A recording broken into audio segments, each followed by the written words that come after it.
Ladies and gentlemen, coming to the stage, James Hollingsworth. Please give a round of applause.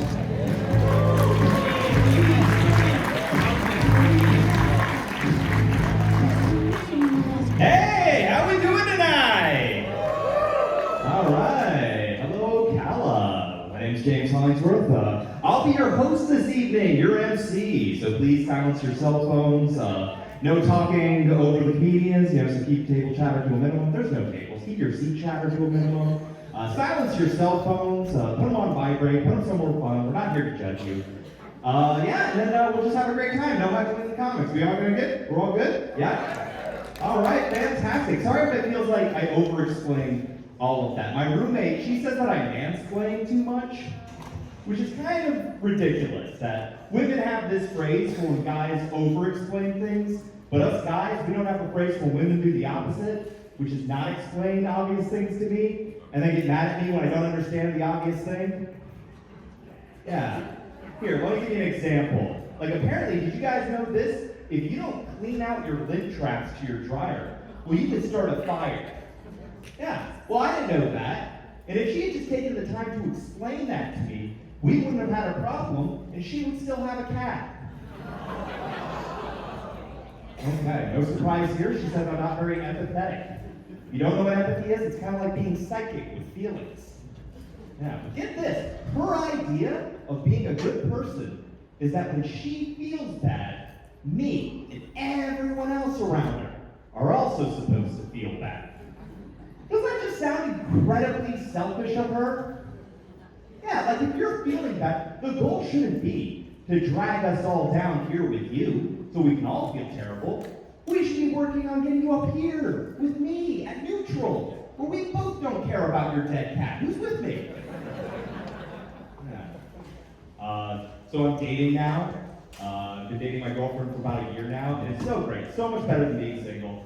We're finally past the awkward part in our relationship. Like early on in our relationship, we had trouble recognizing each other in public, like on those first few dates, because I am a bald white guy with a beard, and this is the look we all go for when we can't afford the pills to keep our hair.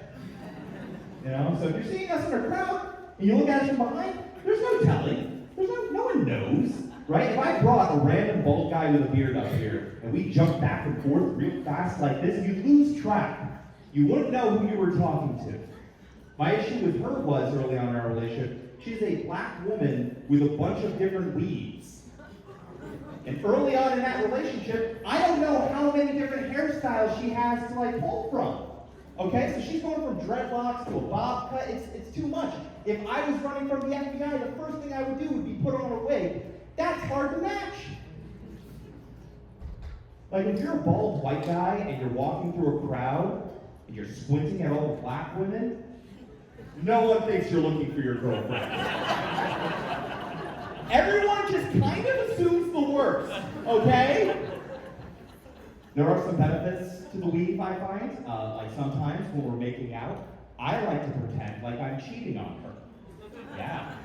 Because it's all the hotness of being with a stranger, but none of the moral harm of hurting someone I deeply care about, right? Best of both worlds. She didn't buy that argument either. Yeah. Last time we were making out, she was like, no, James, please, call me Armani. To which I said, don't you ever use my woman's name again, you whore. So we're fighting. That's new. I am happy that I'm not single anymore. Being single was awful. I remember last time I was on a dating app, I was swiping through when I came across this beautiful woman with a bunch of tattoos. And she would have been perfect too. If it wasn't for the tiniest swastika tattoo. Yeah, you know how you'll come across a perfect 10, but then she'll have a swastika tattoo, and it drops her all the way down to a 7. For some people, only as low as a 9. That was worth the journey, wasn't it? But what was weird about this girl was she wasn't white, right? That's kind of a prerequisite if you're going to be a proper Nazi. So I thought, okay, maybe this is like a Buddhist swastika or a Hindu swastika, So if you actually research it, that symbol means different things in different parts of the world. So I looked closer at the tattoo, and it turned out to be a Charles Manson tattoo. Yeah, it's not exactly the religion I was hoping for. Some women are just way too into true crime, right? Okay. Too many in this crowd? That's probably okay. My roommate, the lady whose cat I killed, she wanted to, like, back when I was single, she wanted to hook me up with one of her girlfriends, and to do this, she wanted to go on a double date to a gay bar. And when that was first proposed, I was like, yeah, that's fine, I'm gonna be with a woman, so who cares, we're all open-minded.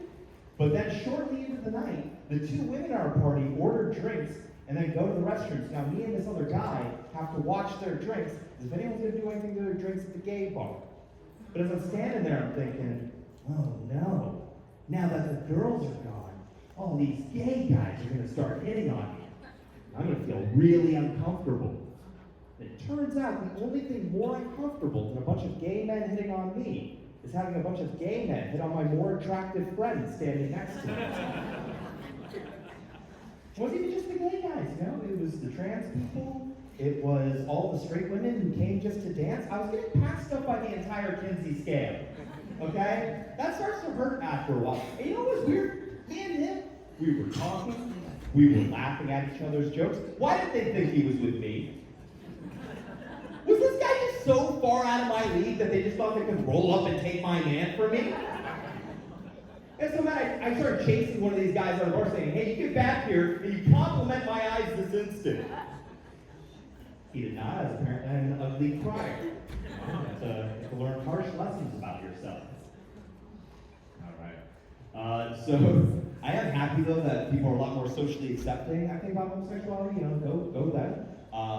Like if I came out to my parents as gay, they would be like, yes, queen, slay, we knew it. But no one feels that open-minded about each other's kinks, right? Like if I came out to my parents as a foot guy, I'm off the Christmas card list. No one's asking me to Thanksgiving anymore. I think furries get it rough, not just because, they sleep with, they wear costumes and dress up like dogs and stuff, But imagine, it's like $1,000 for one of those costumes. It's under $160 for the plane ticket to the convention, another $75 for the convention tickets. Don't ask why I know the prices. You spend all that money just so you don't sleep with an actual koala. That's called being responsible. That's the American dream. Some women like to be choked. Anyone who admit that in this brightly lit crowd? Anyone? I don't have a problem with that either. But I do have some concerns. Like suppose I was with my girlfriend and she wanted to be choked. And then maybe I went a little too hard and she stopped breathing. That would be terrifying, right? The only thing scarier than that would be like 10 minutes later, she woke up screaming in my trunk as I'm driving off to the Everglades.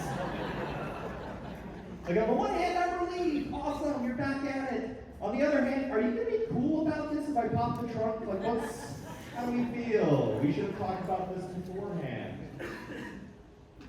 All right, let's see here. How do we feel about coworkers? It's Friday, you guys are off, right? You guys like your coworkers? Yeah, that was way too much energy from some of you. That was the quiet ones were. Oh, you're all retired. We have some billionaires up here, some young people, billionaires.